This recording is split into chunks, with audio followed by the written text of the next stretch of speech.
Bashkimule, nëse do të pajtohet, të vi këtu të pajtohet me ju, jo me mua. Kjo është tipike një vend edhe një pushtetit korruptuar që kërkon ta bëj personale. Tani na kërkojnë, hajdeni pajtohuni. Kemi seancën e pajtimit. Me këtë do pajtohemi. Me këtë do të pajtohemi. Pajtohem unë me Bashkimule, po s'kam gjë me Bashkimule. Unë nuk u ngrita në mëngjes tash tani prit tani se do zihem me Bashkimule. Ku është bashkimi që të zihem? Unë nuk kam gjë. Ju e keni problemin me Bashkimule, nuk e kam unë. Më kërkojnë mua të pajtohem unë me Bashkimule. Se me mua nuk ka pse të pajtohet sepse nuk kemi zën. Unë kam folur, kam ngritur çështjen tuaj, problemin tuaj, për të cilin nuk fliste askush. Po si ishte mundur në këtë vend?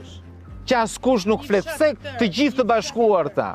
Pse kur vjen puna për të mbrojtur qytetarët, ata janë të gjithë me oligarkun janë bashk? Si është e mundur që s'është asnjë me ju? Si është e mundur? Trasësi kjo? Si është e mundur që këta janë me ish drejtorin e hipotekës? Këta midis ish drejtorit të hipotekës që ka marrë pronën e ka hedhur emrin e vet.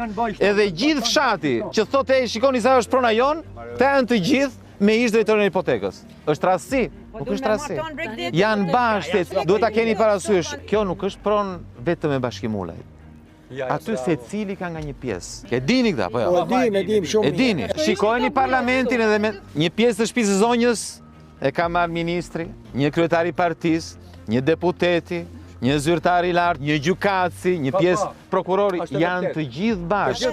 Janë gjithë ortak. Të gjithë bashkë. E kanë nga një pjesë. Të gjithë kanë nga një pjesë. Dhe prandaj janë të gjithë bashkë. Na se kena le aty, na s'kena drejt na më